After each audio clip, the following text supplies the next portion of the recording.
Welcome to the second episode of Shrink Wrap Hawaii, New Insights in Psychology.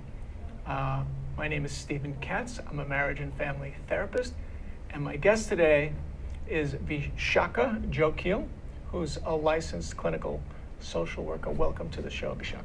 Thank you.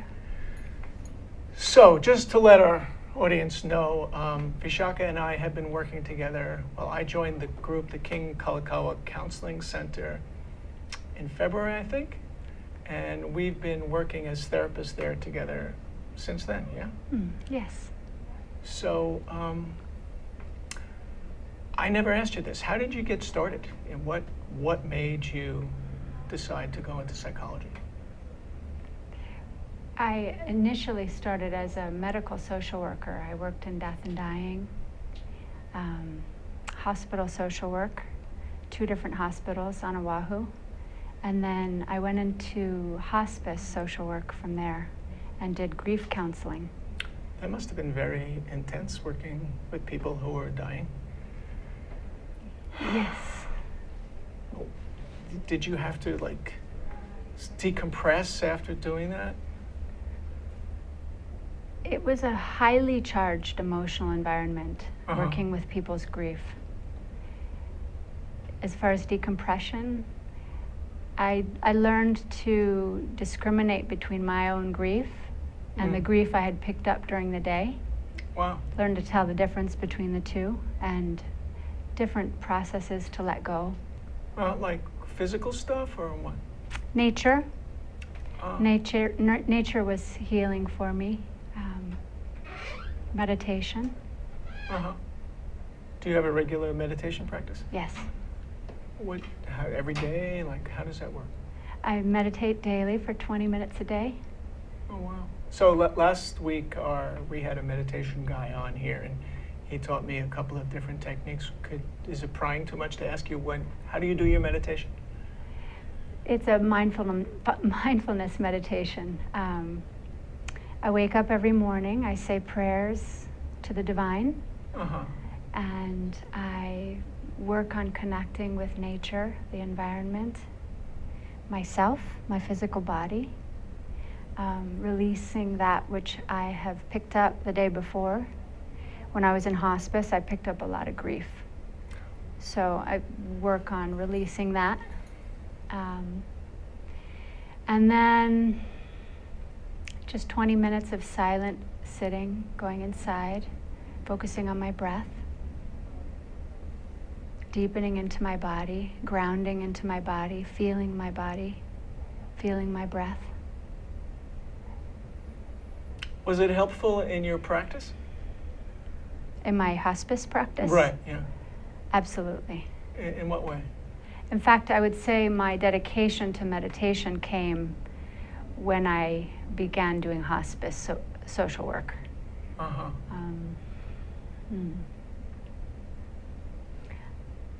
Like I said, I realized that working in such highly charged emotion every day was affecting me deeply. I was picking up others' emotion, and learning how to meditate helped me separate what was mine and somebody else's. So that the next day you could go in and feel clear, clean, whole, restored. Wow. And so how did you come to the King Kalakaua Counseling Center? Really, I learned that I didn't want to spend the rest of my life in the career that I had been in, and I'm committed to the betterment of others. How I came into practice at King Kalakaua Center is I asked myself, what am I most committed to? And for the past 22 years, it's been a commitment to healing myself and others. And my dedication specifically for women's issues and my identification with women. So I started a practice called Hawaii Women's Wellness Counseling. And King Kalakaua Center learned about me from the community and asked me to join. Uh-huh. What were you doing at your women's wellness position? In the beginning, it was just learning about healing, learning about healing methodologies. I have a history in addiction. Learning about how families heal from addiction, learning about how people coming from backgrounds that are very difficult heal. In my career as a social worker, what I found is that society has a major problem with addictions. So what I came to was my commitment to women's wholeness, working with women, codependency issues, addiction issues. That was going to be my niche, is what I had decided to do. Studying, learning, working with women, taking different types of courses. You said something that people, I mean, if I wasn't in a similar business, I don't think I would get, like, people think of somebody who has an addiction, like a drug addict, alcoholic, whatever their addiction is like that's the person's problem. How does that impact the family? The family unit is a system. And so whatever one person does, everyone is obviously affected. So the situation with addiction is such that without really realizing it, the entire family gets sort of pulled in to the addict's situation. And everybody manifests different aspects of that, the pain of that, really. People act out in different ways, take on different aspects of behavior, develop different traits, codependency being the primary trait. You mean like within a couple? Within couples, within families. So, okay, let's pretend I come to the King Kalakaua Center and I end up in your office and I say, my husband has a problem, right? He seems to be addicted to video games, okay? What would you say to me? Just so that you know, more commonly it would be my husband has an addiction to drugs, alcohol, or sex. Okay, I was trying to keep it Video like, games are a very small portion of the addiction world, but it is a part of it. Yeah. What would I say to a spouse? I would say the same thing to her as I would say to her if her husband was addicted to anything, which is, how is that affecting you? And what do you notice in your behavior? And what is it that you need to do? Well, he's never really there. I mean, when he comes home, you know, he has, you know, a 6-pack of beer, and he watches some TV and he falls asleep. So, you know, it's like there's nobody home. I might as well be by myself. One of the beautiful aspects about therapy is I'm sitting with that woman and I'm identifying with her completely. And before we would begin to talk about her husband, we would really connect at the level of her pain, the pain that she's going through, the isolation, the fear, the shame. But I'd be fine if it wasn't for him. The secrets that she's not told anybody. Like, what do you mean? Usually around addiction, there's a lot of secrecy. So perhaps she's been living isolated in this way without really telling anybody about what she's been going through. So for the first time, she's breaking out of her isolation. She's trusting somebody enough to come to them and talk to them about what she's dealing with. So initially I'm developing a rapport. I'm talking with her about what she's feeling, what she's been going through. So, would you sometimes eventually ask her to bring him in? Definitely. And then what happens? A lot, I guess. Yeah. Well, at King Kalakaua Center, we focus on couples counseling, as you well know. Yeah, I'm pretending to be stupid. Okay, thank you for calling me on my baloney. Okay. So, eventually I explained to the client, you and your partner, your spouse, you're a system. It would be better if we can work with both of you. Can you bring him in here? She brings him in there. I recommend to her that he have his own therapist. Uh-huh. And then we begin doing couples counseling. What does that look like? Specifically, it looks like I work individually with my client. Mm-hmm. Her partner would work with you. Uh-huh. The following week or 2 weeks thereafter, we get together, all four of us, and we discuss. All four people in the room together? Yes. And we discuss individual issues as well as coupleship issues. Uh-huh. Basically, wherever the client is at, we meet them there and we begin where they want to begin. And we go from there. So let's pretend for a minute it's not me working with you, all right? Although we work together a lot. But just, I think it might be easier for me to talk about. So you're working together with another therapist and Mr. and Mrs. Smith. How do you balance, like, who's talking? How does that work? That's a very good question. Who are they talking to? Are they talking to you? Are they talking to the other therapist? Mm-hmm. Usually the session begins by me asking the client I'm working with to tell me about herself. Mm.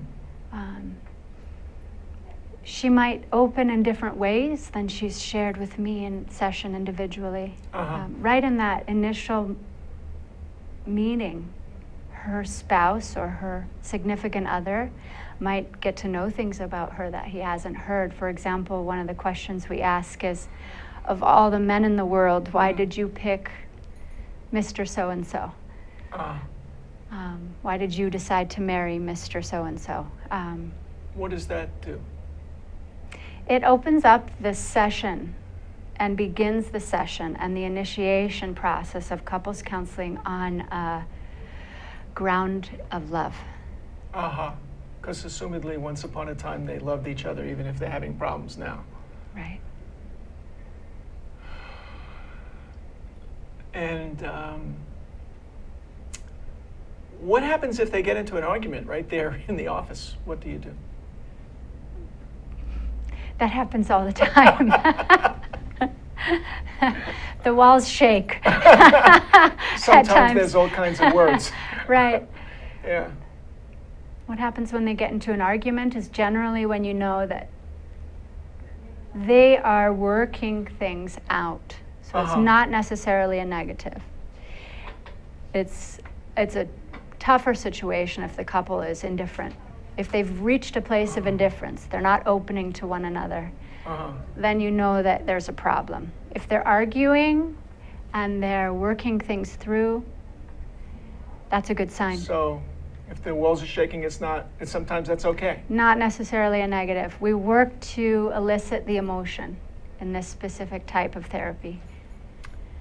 And that's a good place to take a break, that, and they held up a sign. So we're going to take a break, and we'll be back very soon.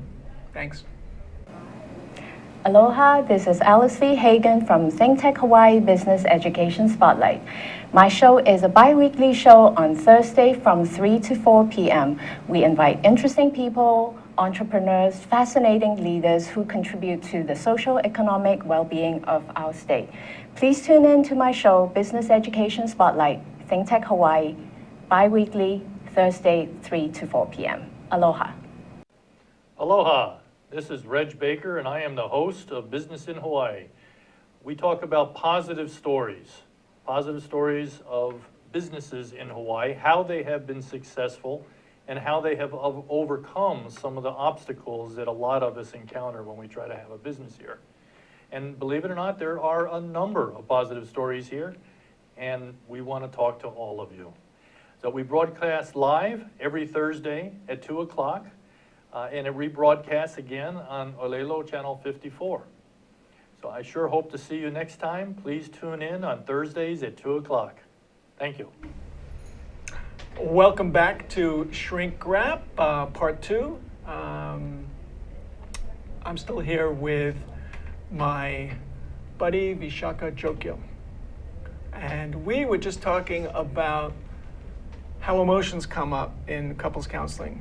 Yeah, and which leads me to the name of our place where we work, the King Kalakaua Center for Existential Humanistic Psychology, I think is the brand.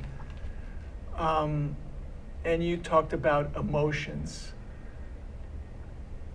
What do you do with these emotions? And how does that relate to humanistic psychology? That's a deep question, Steve.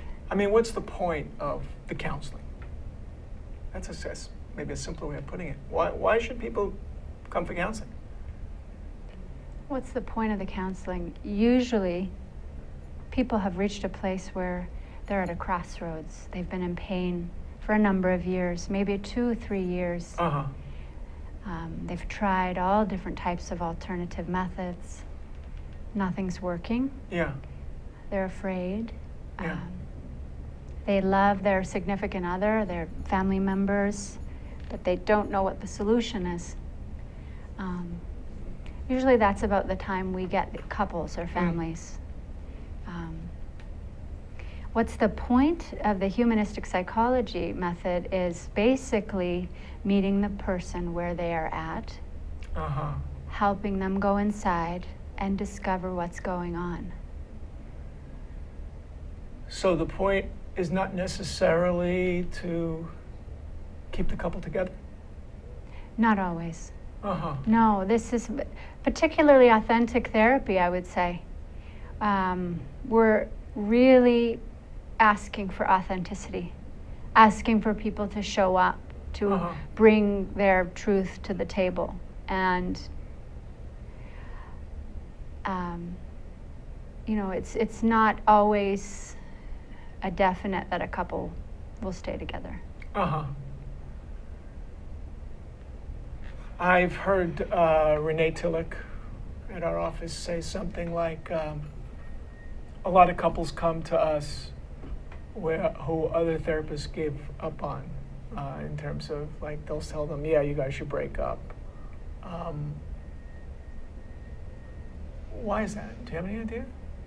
And what is it about the thing that we do that works when it does?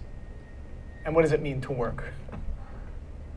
I think that we generally will accept people wherever they're at. So, Vietnam veteran who is literally psychotic, violent, brain damaged, on active street drugs, actively using street drugs,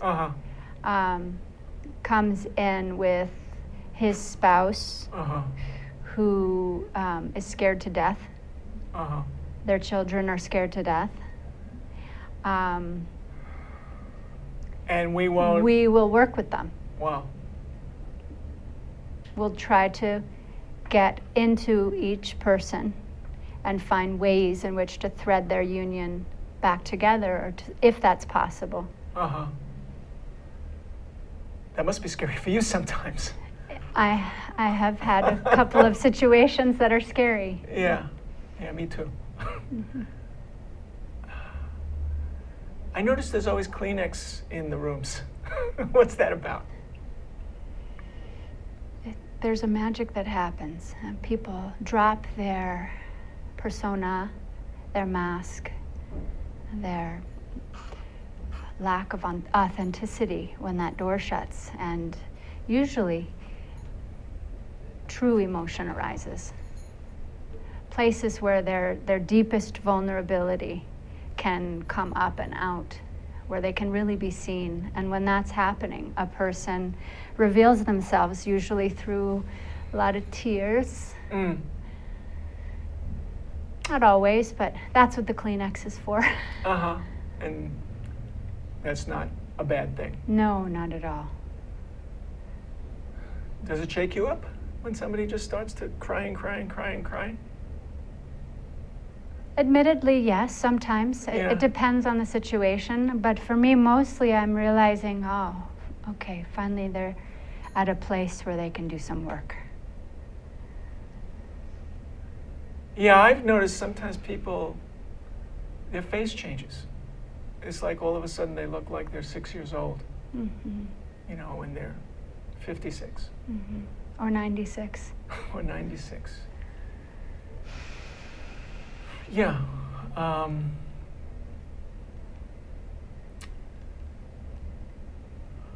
Is there a specific age group that you work with?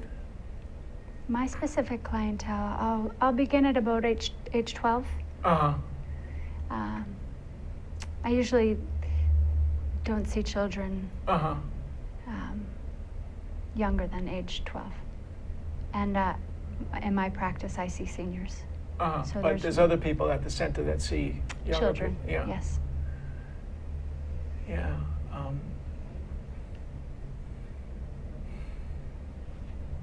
Do you see yourself staying there a long time? I really admire the people I'm working with. It's Yeah. one of the kindest containers of working environment that I've been in. And I really do. I see myself there as long as KKC is there. Wow. Yeah, I love it there too.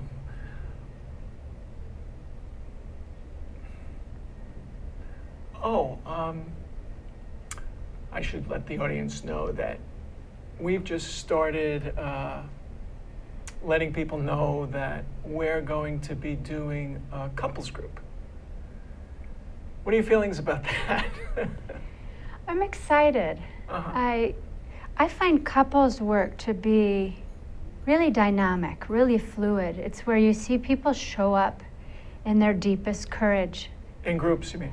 Well, in coupleships Oh, and in the union uh-huh. of love, in that union. And I feel like it will even be stronger in a group setting. Uh-huh. The goal being to get 4 or 5 couples together and work through process for about 6 months. What do you think can be accomplished in a group that they couldn't just as a couple? That's a good question. Or how is it different? More energy arises, Uh-huh. first of all. Yeah. When a group comes together with a purpose, Yeah. when there's a start and a finish, Uh-huh.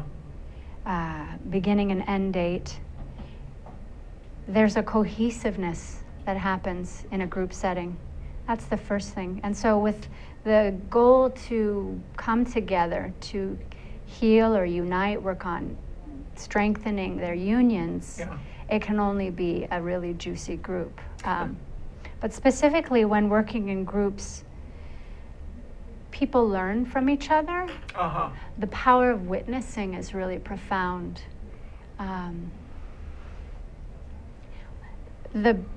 When you broaden the size of the Uh-huh. group, the power of that witness is even stronger. So sometimes, you know, if we were a couple having a fight in a group, the couple over there could see what we're doing and look at each other and go, oh, yeah, that's what we do, and isn't that whatever? Right. Well, and that can be normalized for them. Oh, I guess we're not that bad. Hey, honey, did you see that? We're actually doing pretty good. Or did you see how they worked that out? Maybe we can try that next time. Or there are things that they can learn about each other. Yeah, in some other groups that I've worked with, I remember everybody always leaves the room thinking, oh boy, we're not as bad as any of those people, which is a relief. Yeah, and then also I've seen people in a group, sometimes it's the first time that they've shared information with anybody sometimes, including their spouse, it'll come up. Mm-hmm. And maybe it's that power. I mean, you know, I get a little like when people talk about, I don't know, anything that sounds woo-woo to me. Mm. You know, I get defensive or something goes up, my woo-woo filter turns on. But it's true. Maybe because, you know, I think if you can't see it, it's not real. But yeah, stuff happens that I don't know why it happens in a group setting when what you described happens. So this group that we're going to do, I think we decided it's going to be a closed group. In other words, the people that first sign up are going to be the only people that stay, and everybody has to commit for 12 sessions, right? Which we said will be an hour and a half. Does that still feel good to you? Yes, Yeah. I think so. It's pretty exciting. Yeah. Yes? Yeah. I mean, I think the hardest part will be finding people that have the courage to show up. Right? I mean, because this whole stigma about airing dirty laundry and people that, you know, things are kind of okay but are afraid to even talk about it with each other. It's like, things are pretty shaky, we're just hanging in here. Maybe we shouldn't be talking about this at all. What would you say to people who said that? I think that anybody that shows up to find healing in a group setting maybe has had an experience already, and they know that the power of vulnerability increases somehow in a group setting. And the ability to learn to drop the sort of airs, it somehow gets easier in a group setting when you know you're being held, when you know everyone there has the same intention. What, you know, something you just said triggered something in me, which please remind me, we have to take a break, and when we come back, Okay. I want to talk about that. Okay. Hi, I'm Donna Blanchard. I'm the host of Center Stage here on ThinkTech Hawaii. Center Stage airs every Wednesday at 2 o'clock, and of course you can check out our archives on YouTube or on ThinkTech Hawaii anytime you like. Why should you do that? Because this is an arts show that I believe is making a difference in lives. We talk with artists of various ilk. We talk with painters and writers, playwrights, novelists, poets, sculptors, dancers, you name it, directors, actors, of course. And we don't only talk about what people do, but we talk about how they do it. And my favorite part of the conversation, we talk about why they do it. And it's really common on this show to hear people say, wow, I didn't think about it that way. And it's very common to hear people afterwards who have seen the show say the same thing. And I hear all the time that people are inspired by the conversations that we have. So why don't you join us and be inspired too? That's Center Stage on Wednesdays at 2 o'clock. We'll see you Center Stage. Okay, this is Steve Katz, back with my guest, Vishaka Jokiel. And we have a Twitter question. Have you watched Couples Therapy yet? What do you think about the dynamics of group healing on camera? Well, the first part, no, I've never seen that show. Have you ever seen that show? I have not. And the second part is, that's something I've always been very excited to do. But there's lots of problems. I mean, it's hard enough to get people to show up when it's not on TV. And then if you do get people to show up because it's on TV, you're going to get a certain kind of people. And the cameras change everything. As you can feel and I can feel right now, there's this energy that happens. And I guess the hope is that after a while you forget about the cameras. But I wonder, and I remember years ago there was this certain family that had their life on TV and totally messed them up. The family in Nu'uanu? No, this was, Okay. it was a national TV show. Okay. And they came in and lived with them for a year or something like that. And the parents got divorced, the family was a wreck. So yeah, although I would really love to do it, and maybe I should go watch the TV show. And I wonder how real that is too, because reality shows, I know, are not always real. Mm-hmm. But getting back to what we were talking about before the break, something happened. You talk about what happens in a group, and we had an experience.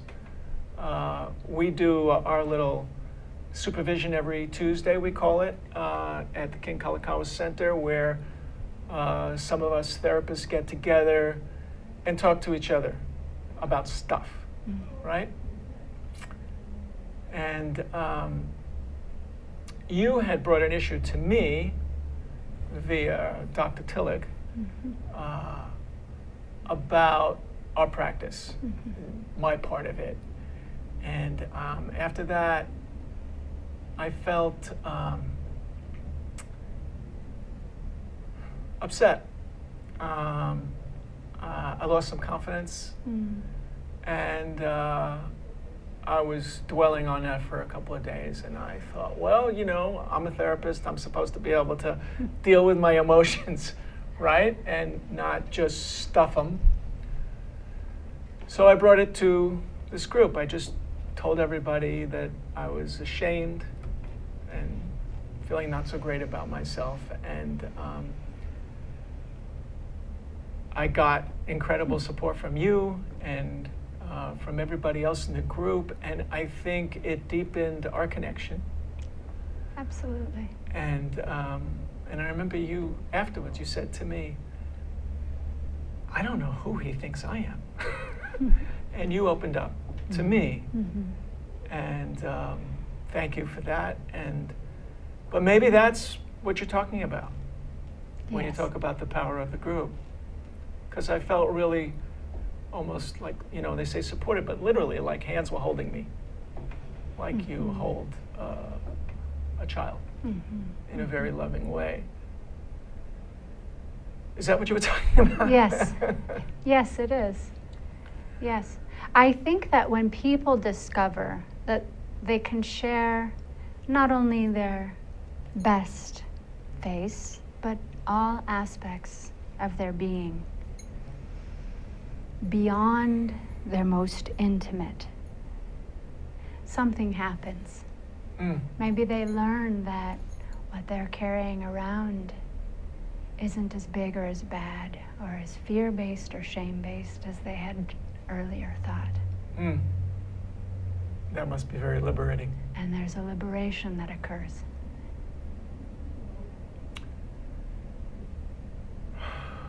Yeah, and it seems like it can happen at any stage in a person's life. You know, childhood traumas still impact us in our 30s, our 40s, our 90s. Yes. And it's good to keep working on it, I guess.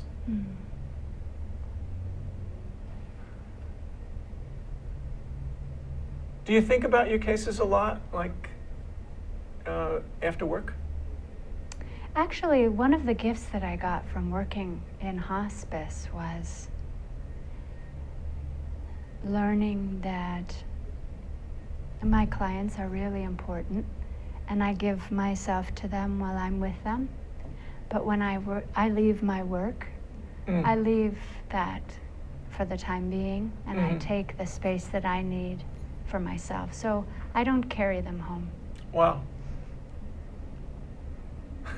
I got really nervous. I guess I was really nervous last night about being on TV, and I didn't know it. And I had this dream. Right? You're a therapist, you do dream stuff. I had this dream that I was teaching. I used to be a teacher, and that nobody would sit down. I was teaching a high school class, and I kept yelling at them, sit down, would you just sit down? Would you just sit down? Would you just sit down? It was like over and over and over again. They were popping up like popcorn. And then I was threatening to call their mothers and all this stuff. And when I woke up, and I thought, like, what was that about, right? And then I remembered that I'm going to come do this, and I didn't feel prepared. And I thought maybe that's connected somehow. And what would you tell, like if I came to you as a client and I said this, what would you say to me? I would ask them, does any of that territory feel familiar to them? Oh, yeah. Does it resonate with anything that they remember, that they know of? Does it remind them of anything? My whole life I felt unprepared. Okay. So that this was a thematic situation arising for you as you come into this setting today, which is a relatively new setting, so it's Terrifying? bringing up a little bit of fear. Uh-huh. Um, So what do we do about that? what did you do in the dream? In the dream, I felt like melting into a puddle. I felt like having a nervous breakdown, like, you know, being the teacher that the principal comes in, the teacher's on the floor, just like hysterical. One good thing to do is the minute you open your eyes, write down the dream. Uh-huh. It helps you to elicit more of the theme of the dream, the Uh-huh. pictures, what you saw, what you felt, what you sensed. And then to go back and to look at each piece, almost like a picture, like what was in this picture? So you had children you were telling to sit down. Did you see their faces? I can't remember faces. Maybe in the dream I did. But Do you remember anything else about the dream? I was walking around the classroom, you know, yelling at them to sit down, feeling very frustrated, And the anxiety, ineffective. the anxiety in you was welling up, Yes. getting yeah. worse. Oh, yeah. Yeah. Okay. Like, you know, thinking, what else can I do? What else can I do? How can I get control of this class? Okay. So when you woke up, did you stop and look at that dream and say, what does this mean to me? How does this relate? Well, a little bit, you know, and actually, to be really honest, my wife is the one that said something about the TV show today. And like then I thought, oh, this might be connected to that. But what amazed me is how I totally forgotten that I was doing the TV show, or I thought I had forgotten. It's like I think, you know, maybe sometimes the anxiety is so great that you make yourself forget. Okay. So when you woke up and you had this realization and you talked to your boss, to your wife. That's interesting. What did you then do, noticing a correlation between the anxiety in the dream and the upcoming show? What did I do about it? Yeah, what did you do about it? Oh, well, I have this morning routine where I go running every day. Okay. And I know for me that's like a meditation. It allows me space without anybody else. In nature, I run on the beach. And I can just relax, and I'll focus on some song that's running through my head or on my breathing, and then thoughts come up. And then I thought, well, so maybe this is something that I could talk about on the show. And then I started to feel a little bit more prepared and not quite as terrified. Oh, okay. So your dream realm helped you to elicit up out of your subconscious what was Yeah. happening for you that you weren't really getting in touch with, Right, which was anxiety about something coming up in your day. right. And you then found a solution, Yeah, took care of yourself, yeah, exercised, yeah. and your anxiety came down. A lot. That's great. Yeah. Good job, Steve. Not totally, but a lot. Yeah, Yeah. you took care of yourself. What else do you teach people to take care of themselves?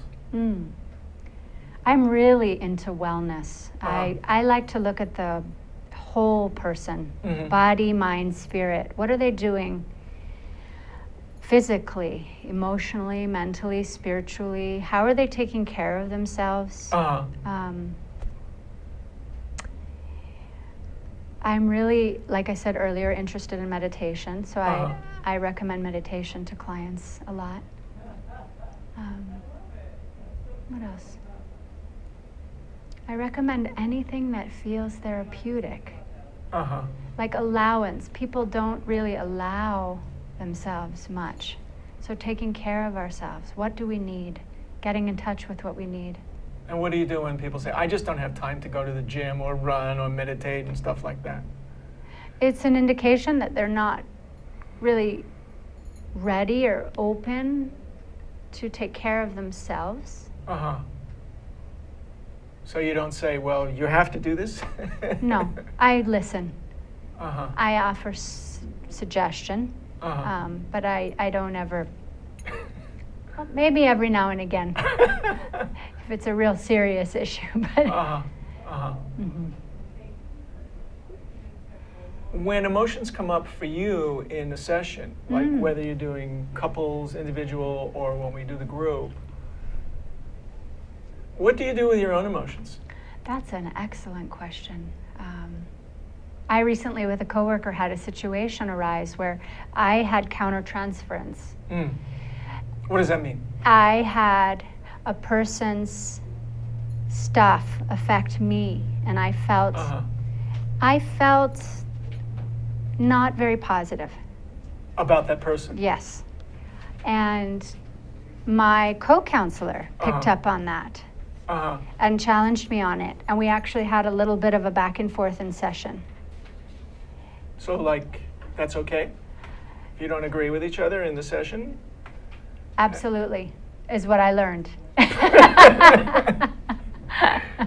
Little bit of healthy argument, expressing feelings, working things through for the clients. In front of the clients with my co-counselor might offer something that's helpful for a client. Oh, so the couple might see that it's okay to disagree and to even argue about it and do it in a healthy way, Yes. rather than throwing things at each other. Yes. So do you... But that, I mean, that's a good question. That comes up. That does come up. People trigger people. And so that's, you know, at King Kalakaua Center, that's one of the gifts, is we get to get together with our colleagues and talk things out and receive healing for ourselves on certain issues that might be arising as we work with people. So it's a little bit of an art to know when to pay attention to your own stuff as a therapist in session. Yes. When I'm still developing. Wow. I think we're about out of time. Okay. Is there anything that I left out other than people should all join our couples group? Thank you for having me. It was a pleasure. Thank you, Vishaka. Tune in next time for Shrink Wrap next Tuesday, 3 o'clock, or whenever you happen to download it. This is Steve Katz with Vishaka Jokiel, bidding you a great day. Bye-bye.